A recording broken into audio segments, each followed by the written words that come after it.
My name is Laura Braverman, and I'm a curatorial assistant in the Department of Painting and Sculpture here at the Museum of Modern Art. Here we are looking at 5 issues of Plastique, or Plastic, which is an avant-garde journal that Taeuber-Arp co-edited between 1937 and 1939. It was mostly devoted to avant-garde art and abstraction. It was created at a time when exponents of modern art were under increasing threat from the rise of dictatorial repressive regimes in Europe.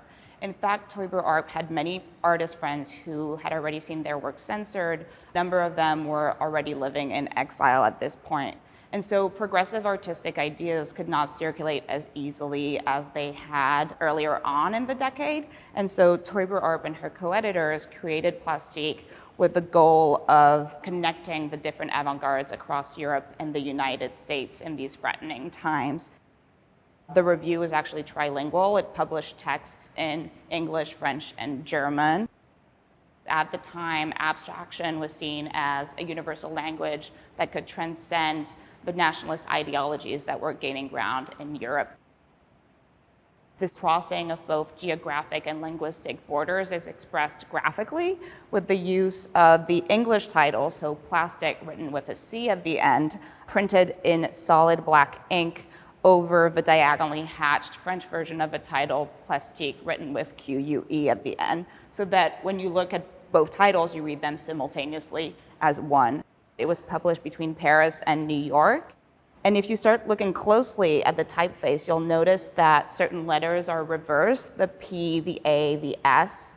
And so in that way, it means you could read the title from different vantage points or locations. Taeuber-Arp included images of her own works in the review, and I think that that is a lovely reminder that Taeuber-Arp saw her practice as being connected to that of others. She didn't work in isolation. The review really shows how strongly she believed in the power of avant-garde creation, but also the need to stay connected to others and to other artists, and to retain the stimulus that one can find in fellowship. Taeuber-Arp's firm commitment to this idea of staying connected to others is something that felt very resonant to me, especially while working on the exhibition during the early months of the pandemic. In that period of deep uncertainty, when borders were closed and when many of us felt isolated, it did feel particularly meaningful to continue to work on a project collectively with our incredible team here at MoMA, but also across borders with our very committed co-organizers and partners across Europe and the United States.